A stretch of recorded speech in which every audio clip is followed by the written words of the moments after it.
भी जालंधर जा रहा हूँ। अच्छा, तो आप रहते कहाँ हैं? बोले मैं जालंधर रहता हूँ इसलिए जालंधर जा रहा हूँ। और आप कहाँ रहते? बोले मैं भी जालंधर रहता हूँ इसीलिए जा रहा हूँ मैं। अच्छा, तो जालंधर में आपका मकान कहाँ है? बोले आर्य समाज से ऐसी कोई 50 कदम चल करके आप आगे जाएंगे तो वहाँ पास में मेरा मकान है। भाई साहब आपका मकान कहाँ है? बोले जी मेरा भी मकान आर्य समाज से लगभग 50 कदम चल के ही है। अच्छा, आपके जो घर है वो घर का नाम क्या है? बोले मेरे घर पर लिखा हुआ है वेद सदन।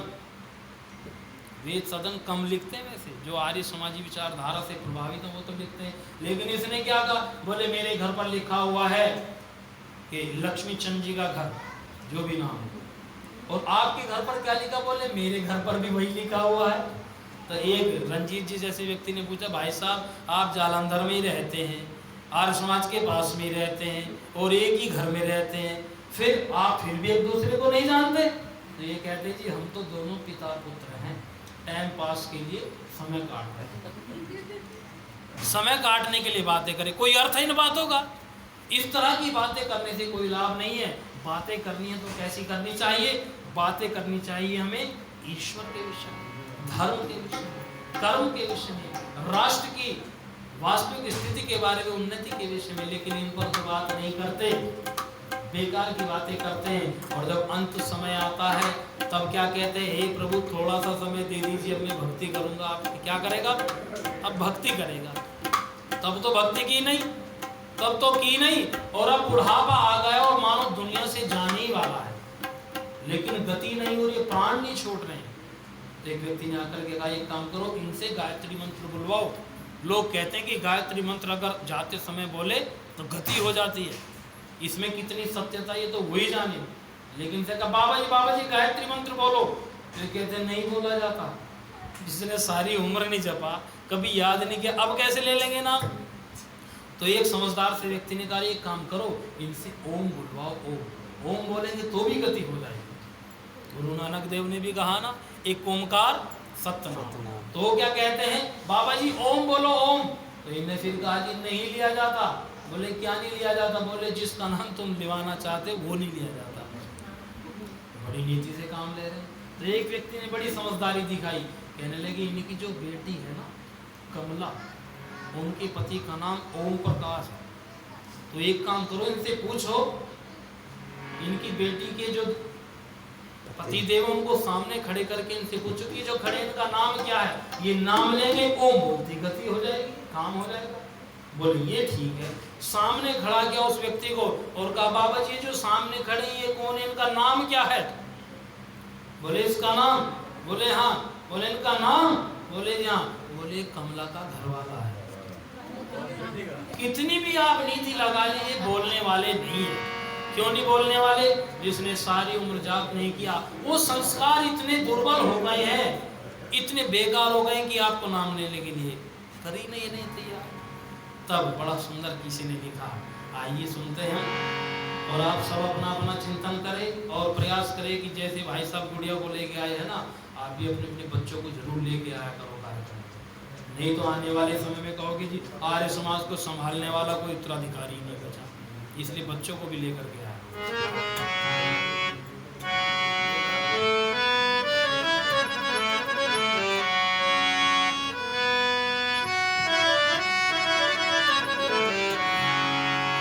कि रोता क्यों बुढ़ापे में, संभलाना जवानी में। जब जवानी में कहा था भक्ति करने के लिए, तब तो कहा था परमात्मा को बुढ़ापे में देख लेंगे। अब ने कहा तुम परमात्मा को बुढ़ापे में क्या देखोगे? परमात्मा ही तुम्हें बुढ़ापे में देखेगा। जब नाक से बहेगा नाला, आंख पर चढ़ेगा लाला और लाठी से पड़ेगा पाला, जरा बुढ़ापा जरा जिंदगानी में। अरे खड़े खड़े वस्त्रों में करोगे मलमूत्र त्याग, धूपते रहोगे पड़े पड़े पीकदानी में। भक्ति क्या करोगे खाक, जब शक्ति ना रहेगी पास ओम ओम कहने की तुम्हारी मंद वाणी में। इसलिए आठों योग योग कर, विषयों से वियोग कर ले भजन भक्त भगवान का जवानी में। लेकिन किया नहीं तो क्या होगा? कि रोता क्यों बुढ़ापे में,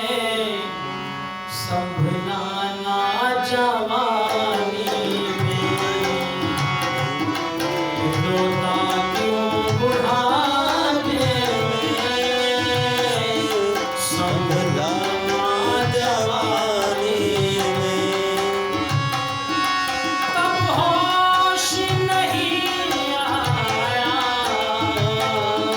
ओ तब होश नहीं आया,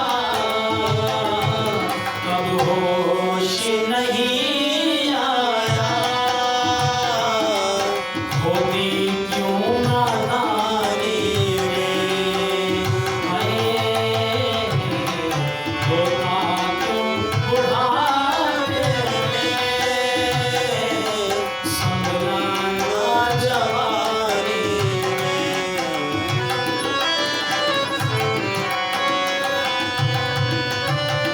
भंवरे की तरह बन गए, हर फूल पे मंडराया,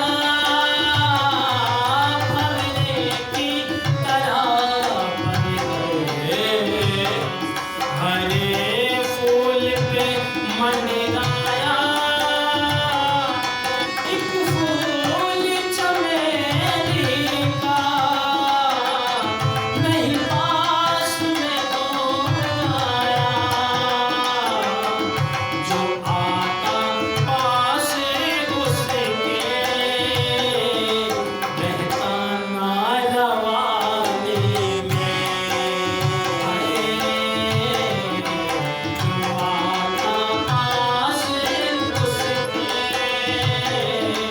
रहता ना जवानी में। ओ तब होश नहीं आया,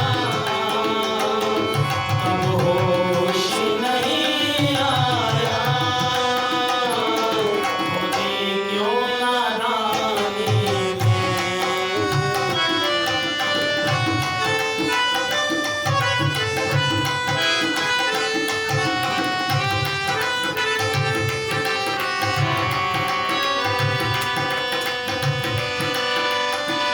वासना में हुआ अंधा,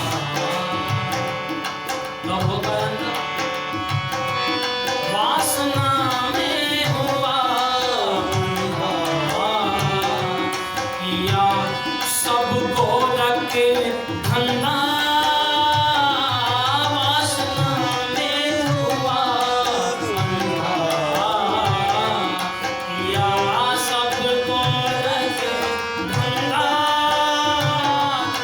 मदिरा के मैदानों में यह जीवन किया गंदा, सब कुछ ही लुटा डाला, बंद बोतल के पानी में, सब कुछ ही लुटा डाला, बंद बोतल के पानी में। तब होश नहीं आया, संभला जवानी में।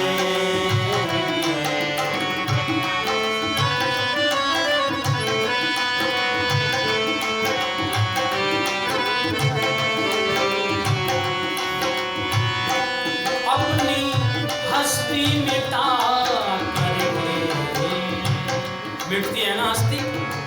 जो लोग कहते हैं मैं पीता नहीं हूँ, मुझे पीने का शौक नहीं है, मैं तो गम भुलाने को पीता हूँ। क्यों पी रहा है?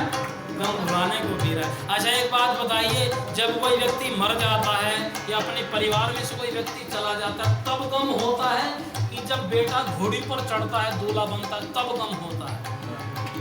जब कोई घर में मरता तब दारू नहीं पीते था, जब बेटा या कोई परिचित दूल्हा बनता है तब पीते हैं। और क्या कहते हैं?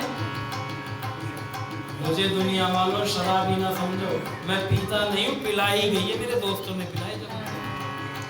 जब दुख है तब नहीं पीता, और जब दुख नहीं है, सुख है, सुख में पीता है। लेकिन लोगों ने कहा जो डूबे हैं गिलासों में ना उभरे जिंदगानी में, अरे लाखों डूब करके मर गए इन बोतलों के बंद। क्या करिए? इसलिए बुराइयों को जीवन में अपनाना नहीं चाहिए। इधर ध्यान दीजिए, बुराइयों को जीवन में अपनाना नहीं चाहिए। अरे मीठा जहर होता है, इसे खाना नहीं चाहिए। अपनी हस्ती मिटा दी और फिर भी क्या कहता है? अपनी हस्ती मिटा करके अब पछता